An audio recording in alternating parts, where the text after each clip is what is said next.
Akka jirtu hordoftotaaf daawwattoota gammeetuubii nagaa jaalallee fi tokkummaa waaqayyoo bakka jirtan isin qabu. Har'as dambalii jaalalaa tokko isin qabadhee dhufeera. Gammeetuubii waliin turtii gaarii taasisaa. Mukti nama hin caalle gaaddisa namaa hin taatu.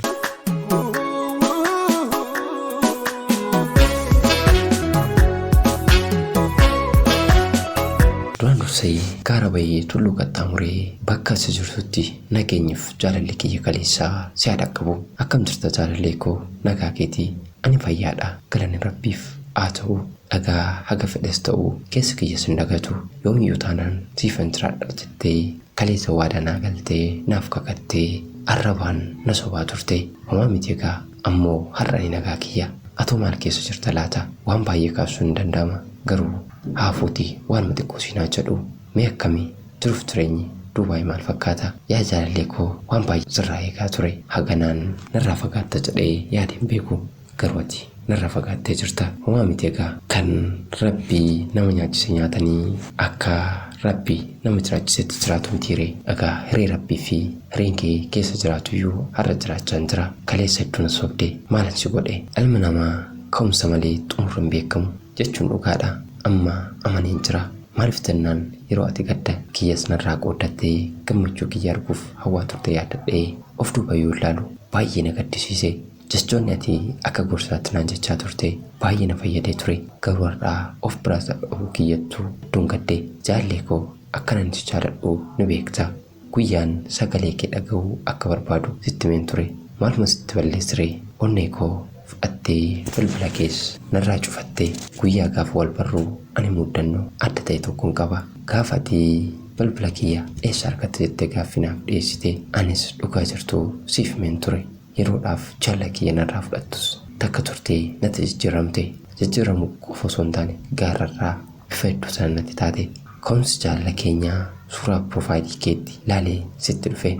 Atis yeroo sanatti hedduu gammaddee ofitti na fudhatte. Samiiraa kiyya maal taateree? Dhagaa irra deddeebi'ee si gaafadhus bilbila kee hin arganne. Deebii keessa takkaa'uu hin dhageenye. Maraafuu kan kufoontii iddoo kufetti waa hin hafneef dubbii kee fi gocha kee gaarummaa irra kaawwadhu. Akka ati na goote haaloo ba'uu fi hin deemu sin gorfadha malee. Jaalallee koo namni jireenya isaaf ulfina hin kennine utuu qabu rakkataa jedhu mitiiree. Yeroo tokkoo fi gama gammeetuubis ta'ee keessaan na dubbisi. Dhiifaman siif godhee si gaggeessa. Sabni ati na jibbiteef ijoollee ganda kiyyaa hin barbaadu jettee turte. Maaliif akka ta'es naaf hin galle. Dhagaa Samiiraa kiyya yeroo dheeraadhaaf si eegaa tureera. Ani amma na jaaladhuutii na wajjin ture miti. Sababoonni ati na dhiyeessite kun lafatti dhalatanii fi nama keessatti dhalatan akkamiin jibbu anaaf gaaffii guddaadha. Gaaffii kanaaf deebii waan hin barbaadeeffan amma deebi'ee sagalee kee dhaga'uu barbaade. Ati garuu deebii kee naa deebistamoo ammas achumaan callisuu filatta laata? Deemuun kee hedduu na gaddisiisus danda'ee dandamadheera. Rabbiif galanni haa ta'u. Homaa jechuu miti. Tokko gaafa deemu tokkoon dhufa. Tokko gaafa kuu tokkoon ka'a. Kanaaf jireenyi buburreedhan jedhan sun kanaafidha. Dhagaa xumureera. Duras akkan seensarratti sii kaasee mukti nama hin caalle gaaddisa namaa hin taatu jedhu mitiire. Atis ana caaluu dadhabdee gaaddisa jedhee kanan si eeggadhe. Gaaddisa ta'uu dadhabdee aduu na rukuchiifte. Qorraa na dhoofsiste. Haa ta'u homaan jedhu xumureera. Asumanis sirbaa Zeenuu Mayuubaa si affeereera. Gaaraan kee kan biraa baga yaadee maalan qaba sirraa dubbiin baddee. Urga deemuuf kaatee cufee garaa humnaan sin hambisuuf fedhii kee jira. Naafee sabbii jira. Naafee sabbii jira. Naafee sabbii jira. Naafee sabbii jira. Gaaraan kee kan biraa baga yaadee maalan qaba sirraa dubbiin baddee. Urga deemuuf kaatee cufee garaa humnaan sin hambisuuf fedhii kee jira. Naafee sabbii jira.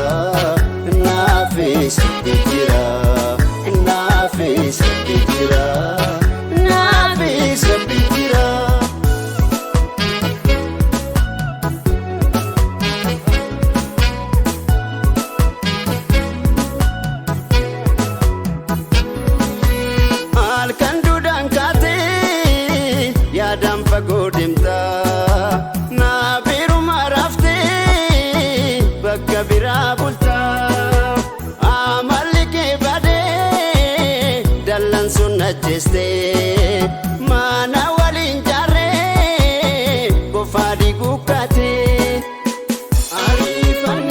wagaa giraa dhaabne kan dagalee hine mataan saan jabaatu ni jubaan qabne wagaa giraa dhaabne kan dagalee hine mataan saan jabaatu ni jubaan qabne alaala tumata laala alaala gamuma wallaala alaala tumata laala alaala gamuma wallaala alaala tumata laala alaala gamuma wallaala. Hariyyaa kee kan kaleessa baay'ees jaalatuu fi si amanaa ture Jibriil Haji Amaan Ulii Yeemaan hospitaala Al-Sabeen irraa jaalletoo kan of biraa dhabuun feene Samiraa Jawaar Dubaay kan jiraattuuf nagaatti jaalallee koo buleessa kiyya yaada kee waan nu qoddeef guddaa galatoomi. Hayyee daawwattoonni Gammeetuubis yeroo kamuu yaada keessan